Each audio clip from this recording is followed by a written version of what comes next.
অনির্বাণ, সমস্যাটা কোথায়? মানে সত্যি যদি এক ডিএনএ হয় তাহলে তো কোথাও না কোথাও ভ্রাতৃত্ব রয়েই গিয়েছে, একদম পুরনো ভ্রাতৃত্ব। ধর্মের আচরণে কেউ আলাদা হতেই পারে, কে পশ্চিম দিকে কে পূর্ব দিকে, তা দিয়ে কী করবো আজকের পৃথিবীতে? এই আলাদা করে রাখাটা কেন, কার স্বার্থে? এক ডিএনএ তো বটেই, এবং সেটা শুধু ভারতে কেন, গোটা পৃথিবী জুড়েই যারা মানুষ তাদের 46টা ক্রোমোজোমের ডিএনএ। আপনি এমন কোনো মানুষ পাবেন যা 45.5টা আছে, 47টা আছে, পাবেন না তো। গোটা পৃথিবী জুড়েই 46 ক্রোমোজোমের যারা, তারা সবাই মানুষ। সেই হিসেবে প্রত্যেকেরই ডিএনএ এক, কিন্তু তা সত্ত্বেও কিছু শারীরিক গঠনের দিক থেকে আলাদা আলাদা আছে, বিভিন্ন তো থাকবে, সেটা স্বাভাবিক। এবং এই ইন্দোনেশিয়ার প্রেসিডেন্ট যিনি ভারতে তার ডিএনএ ট্রেস করার কথা বলছিলেন, ভুল কিছু বলেননি। আরেকটু যদি পিছিয়ে যেতেন তাহলে দেখতেন ভারত থেকে আস্তে আস্তে এশিয়া ছাড়িয়ে প্যানজিয়ায় চলে গেছি, মানে প্রথম যে ভূখণ্ডটি ছিল আর কি, পরবর্তীকালে ভেঙে ভেঙে 7টি মহাদেশ হয়েছে। তো আমাদের সবাই প্যানজিয়াতে ছিল। আজকের পৃথিবীতে দাঁড়িয়ে নিতান্ত অন্য ধর্মে কেউ জন্মেছে বলে তাকে নিজের ধর্মে আহ্বান করছি কেন? বা আমি উল্টোটাও বলবো, একই সঙ্গে আমার অঙ্কটার কাছে প্রশ্ন আছে, যদি একই ডিএনএ হয় তাহলে হিন্দু রাষ্ট্রই বা প্রয়োজন, কারণ আমি সেটাও জিজ্ঞাসা করবো, কিন্তু তার আগে আপনি আমাকে এটার উত্তর দিন, কারণ এই কথাটা আসছে ববি হাকিমদের, মানে ফিরাদ হাকিমদের কাছ থেকে। আমি তাই এটা আপনাকে জিজ্ঞাসা করছি, লার্জার কনটেক্সটে যে একই ডিএনএ যখন পৃথিবী জুড়ে, আলাদা আলাদা রাষ্ট্রেরই বা কি প্রয়োজন? রাষ্ট্রের সীমা তো অন্য, না রাষ্ট্রের সীমা তো অন্য কারণে। আপনি যদি আলোচনার বিস্তৃতিটা ধরতে চান যে মানুষের ডিএনএ তো একই, বিভিন্ন রেস থাকতে পারে, তার আলাদা কারণ আছে। আপাতত রেশিয়াল ডিএনএ, আপাতত ডিএনএ এর কথাই যদি ধরতে হয়, আলাদা রাষ্ট্রেরই বা কি প্রয়োজন?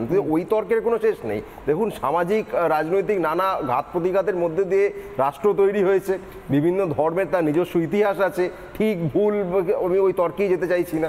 আজকে ধরুন বিজেপি বা আরএসএস, মোহন ভাগবতের কথা নির্মলদা বলছিলেন, তারা মনে করেন যে ভারতবর্ষের পরাধীনতা ব্রিটিশ পিরিয়ড থেকে শুরু হয়নি, তারও আগে মুঘল পিরিয়ড ইত্যাদি সেখানে বিস্তৃত হয়েছে।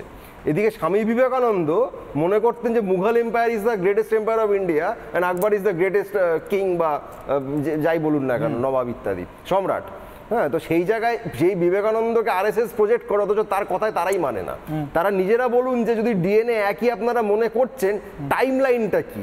ভারতের অস্তিত্ব আপনারা কোন ডেট থেকে ধরছেন, কার কথা অনুযায়ী ধরছেন, এবং সেই অনুযায়ী পরাধীনতার সংজ্ঞাটা আপনারা কার কথায় নির্ধারণ করবেন, স্বামী বিবেকানন্দ না গোলওয়ালকার? বেশ কাশেম, আমি আপনার কাছে জিজ্ঞাসা করছি, আমি বাইরের কথা না হয় বুঝলাম, আরব নন আরব, ভারতীয় অভারতীয়, ভারতের ভিতরে কি? এখানে তো আপনারা আমার মধ্যে, আমার সত্যি এটা বিশ্বাস করতে কষ্ট হয়, আমাদের ডিএনএ আলাদা হয় কি?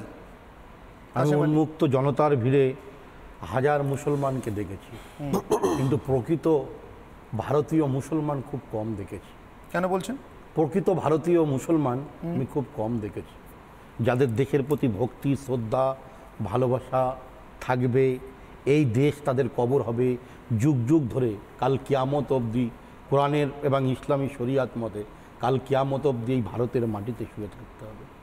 এই ভোটের রাজনীতির স্বার্থে, ভোটের স্বার্থে, যেমন এখন অনির্বাণ দ্বারা 13 বছর 14 বছর ক্ষমতায় আছে, মমতা ব্যানার্জিকে ভোটের স্বার্থে, ভোট ব্যাংক হিসেবে ব্যবহার করার স্বার্থে রোজা না রেখে হান্ডে পিন্ডে খেয়ে, হিজাব টেনে, ঘোমটা টেনে, ওই দাওয়াতে ইসলামের যিনি জনক, পাক সার্কাস ময়দানে চলে যান, পাক সার্কাস ময়দানে চলে যান। কখনো আমরা 34 বছরের সিপিএম বা সৈকতবাবুদের দলদেরও দেখেছি, এখন সৈকতবাবুরা দল অস্তিত্বহীনতায় ভুগছে। হ্যাঁ, সেই জায়গায় দাঁড়িয়ে এরা মুসলিমদেরকে ভোট ব্যাংক হিসেবে ব্যবহার করেছে, চোর ডাকাত গুন্ডা মোস্তান তৈরি করেছে। আমাদের শিক্ষা, বাসস্থান, আমাদের কর্মসংস্থান পশ্চিমবাংলায় কিছু নেই।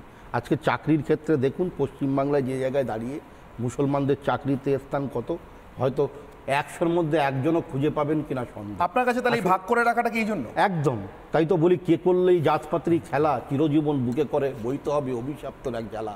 জাতের নামে বজ্জতি, জাতের নামে ভণ্ডামু, এ তো বাংলা, সে বাংলা তো নয়। ধর্ম মানে পবিত্রতা, ধর্ম মানে সত্যের জয়, ধর্ম মানে সমন্বয়ের মানবতা, অজয় অক্ষয়। এদেশে ওদেশে মৌলবাদ দেখে মনে হয় এপারেতে গুলশন কলোনিতে তাই। এটাই কি হাকিম বাবুদের বাংলাদেশের নমুনা? নানা ধরনের কন্টেন্ট দেখার জন্য লাইক করুন, শেয়ার করুন আমাদের ফেসবুক পেজ, সাবস্ক্রাইব করুন আমাদের ইউটিউব চ্যানেল। পাশাপাশি অন্যান্য ব্রেকিং নিউজের জন্য অবশ্যই চোখ রাখুন রিপাবলিক বাংলায়।